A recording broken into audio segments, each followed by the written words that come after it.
If you're looking for your first e-bike, the choices can be overwhelming. Even once you pick a brand you trust, you have to decide, do you want a single speed or 7 speeds? What class of e-bike do I need, and how big does the battery need to be? Well, I'm with you because even though I ride electric scooters every day, I am relatively new to e-bikes, but I spent a couple weeks riding and researching and have found one that covers all the bases so well that I feel like nobody is gonna go wrong by picking this as a first e-bike, and I'll show you specific examples of why I think that's true. And for our electric scooter faithful, I've got something for you too. Along the way, I've inadvertently discovered that there are some things that e-bikes just do better than electric scooters. Deep in my heart, I still love electric scooters, but this bike has convinced me that every electric scooter rider should also have at least one e-bike. This is the Lectric XP 3.0.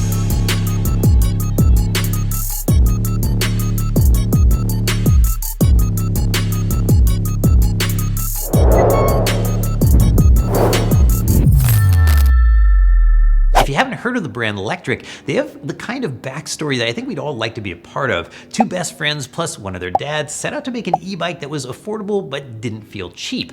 And it took them a couple tries starting in 2019. But this e-bike, the XP 3.0, was a big hit and became the best-selling e-bike in the US. There are two battery capacities available, the $999 standard battery version with a 10.4 amp hour battery and the long-range version that's $200 more with a 14 amp hour. But here's a hack. The batteries are swappable, so if you really want ultra long range, my pick would be to go with the base model and then add a spare battery for $299. So you really can't go wrong if you pick up the base model to start off with and then just add more range later if you need to. The XP 3.0 comes in two different styles of frame, the standard version that we tested and the step-through with a lower standover height. All versions of the 3.0 come with 180mm hydraulic disc brakes, which is a rare feature at the $1,000 price point. Let's look at the specs. It's got a 500-watt motor in the hub of the rear wheel with 1,000 watts of peak power. When operated as a Class 2 e-bike, the top speed is specified at 20 miles per hour, whether you're using the throttle or just pedaling. And later we'll show you how to unlock it to Class 3, which gives you pedal assist all the way up to the Class 3 limit of 28 miles per hour. And the data shows I actually went a little faster than that. If you're buying this for your kids, I'd definitely leave it locked to Class 2. Rules vary by state, but in most states you have to be 16 years old to ride in Class 3, and Lectric's website says you must be 18 years old to ride. So when would I ride an e-bike versus an electric scooter and why? Well, I'll start with an obvious one. For long rides, it's nice to have a place to sit. Yes, many scooters have optional seats, but the small wheels mean you don't really get to zone out and relax the way you can on a bike. On a bike, you can ride one-handed or have a conversation with another rider. Scooter riding demands your full attention. I never stop scanning the road for pine cones and potholes when I'm on a scooter. E-bikes are also good for rides where you're just not sure how far you're gonna go. You have a bit less range anxiety on an e-bike since it's easier and faster to ride an e-bike with a dead battery than it is to kick a dead scooter. This next one feels unfair, but I think it's true. Car drivers seem to be nicer to me when I was riding an e-bike than riding a scooter. Let me know in the comments if you've experienced this too. When we look at bang for the buck, e-bikes will give you more range and more top speed for the price, mainly because you're helping out by pedaling.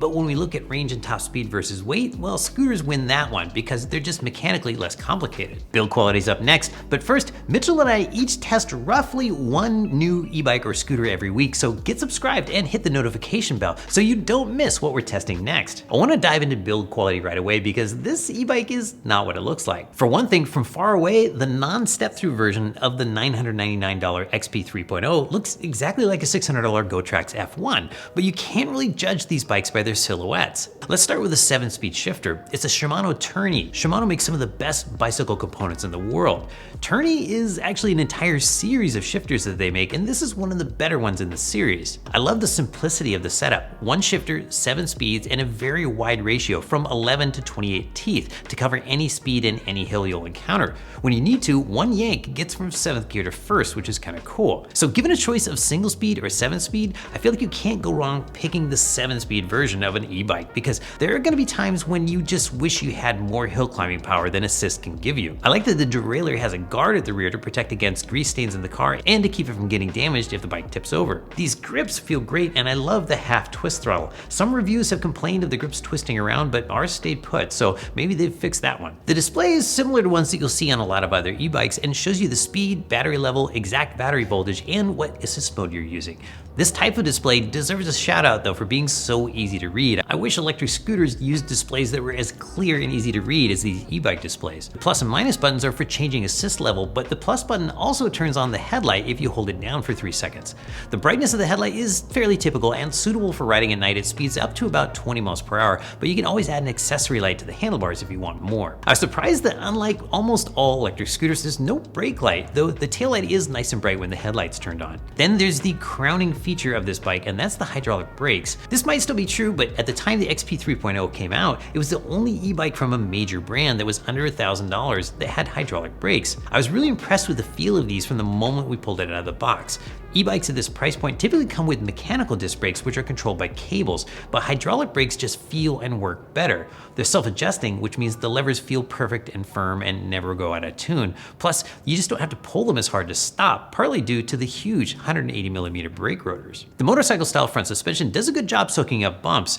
You can match it to your weight by adjusting the spring preload over here and set the amount of shock absorption that you want over here. Or you can also completely lock it out, which keeps you from bouncing around if you're pedaling hard up a hill. They call it an oil fork, which usually means hydraulic suspension, but this really feels like springs and mechanical drag for damping. There's no rear suspension, but the 3-inch wide air-filled knobby tires do a really decent job of smoothing out the bumps, and if you want more cushion, there's an optional seat that includes both springs in the seat itself, plus a shock-absorbing seat post. The tires come preloaded with slime to prevent flats, and that's definitely a feature I want. Another big difference between this bike and a lot of others is the 150-pound load capacity for the rear rack, which is actually part of the frame, and it's also got a very high rider weight capacity.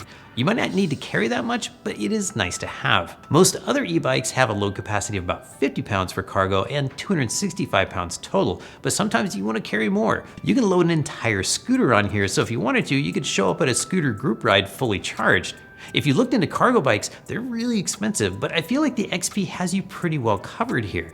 There's even a $99 kit that allows you to carry a passenger, and that includes a seat, foot pegs, and handlebars. There are a ton of other accessories too. There's a whole cargo package for $149 that mounts to these beefy lugs on the front. Oh, and beyond weight capacity, the bars and seat have a pretty huge adjustment range, so it's gonna fit everybody from 6'2" down to 4'8", especially if you get the step-through version with the lower standover height. There are also some finer details that set it apart. Little things like the rounded finish on the frame where it folds and the overall paint quality, and bigger stuff like the water resistance rating. You may not plan to ride in the rain, but if rain happens, you need not fear. It has a sky-high water resistance rating of IP65, and well, the rest of the bike is, just a bike, so it's gonna do what bikes do in the rain. So between that and the big knobby tires, you really can't go wrong in the rain either. But be warned, just like with electric scooters, water damage isn't covered under warranty, so don't go jumping it into a lake.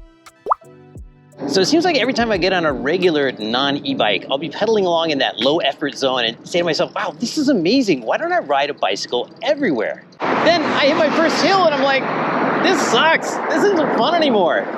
But e-bikes fix the most vexing problem of riding a regular bike, and that is you leave the fun zone on a regular bike every time you hit a hill. With an e-bike, as soon as that starts to happen, or before that starts to happen, you just boost the assist a little bit and you're back in the fun zone. And all of a sudden, I realized why bikes have been popular in Holland all this time, because it's totally flat over there. They've been in the fun zone the whole time. But now with e-bikes, the rest of us get to live in the fun zone too. So you've got 7 gears and 5 assist modes, which I thought meant I'd be really busy shifting gears and selecting speed modes, but it turned out to be really simple. What worked best for me was just to pick one gear based on what I wanted my top speed to be, and then let the assist help me get up to speed. So 95% of the time I just rode in 6th gear and assist level 3, but occasionally I'd bump it up to assist level 5 for a steep hill or to make a green light.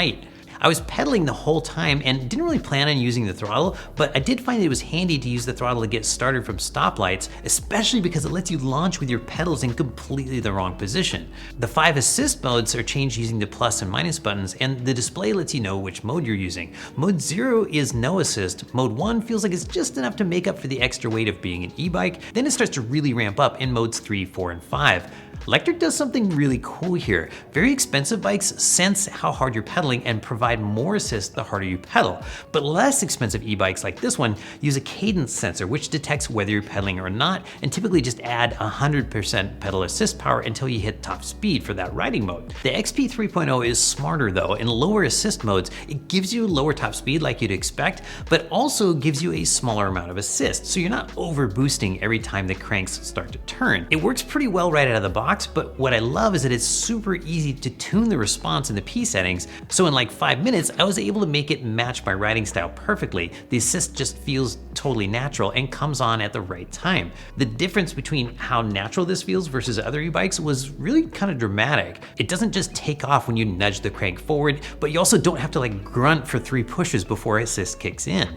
The same was true with the twist throttle. The response was immediate and not laggy at all like I've experienced on some other e-bikes. When it comes to riding it with assist turned all the way off, you can feel the 62.4 pounds of weight. It's definitely not as nimble as my old 21-pound BMX bike. You can ride it without the battery installed if you want to and save 6.6 pounds, but I was surprised that I couldn't really feel the difference. Even with the battery removed, it's still too heavy to bunny hop over curves, but that's not really what this bike is for. But with the battery installed and assist level set at 1 or higher, the extra weight just disappears. Tested performance is up next, but remember you can find the tested performance numbers of almost every scooter ever made, plus a growing number of e-bikes at riderguide.com, and we have a large stash of coupon codes over there too, so check it out. The XP 3.0 is specified to go up to 20 miles per hour using just the throttle. In our top speed test, we got close. We clocked it at 19.3 miles per hour on flat ground with a 165-pound rider.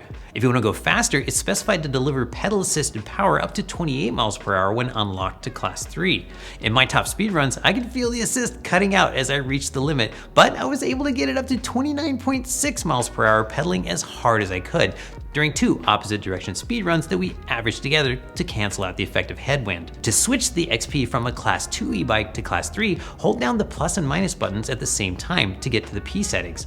Then short press the power button until you see P8, and then use plus or minus to toggle between 32 for Class 2 or 100 for Class 3. Claimed range for pedaling in Assist Mode 3 is 25 miles. On our hilly range test course, I covered 24.1 miles and I really wasn't pedaling very hard. Acceleration from 0 to 15 took 5.5 seconds using just the throttle, and only 3.6 seconds pedaling as hard as I could in Assist Mode 5. The XP 3.0 had no trouble climbing our steep 10% grade test hill using just the throttle and continued accelerating all the way to the top. So even if you don't want to pedal at all, this bike is going to climb almost any hill, since most residential hills are typically 5% grade or less. I mentioned earlier that the feel of the brakes on the XP 3.0 is absolutely outstanding, and the measured performance backs that up thanks to the huge 180mm rotors. It took just 11.1 feet to stop from 15 miles per hour. So all this time, I thought that one of the big advantages of electric scooters over e-bikes is that they're more portable. But this bike fits in the trunk of my car without flopping the back seats down,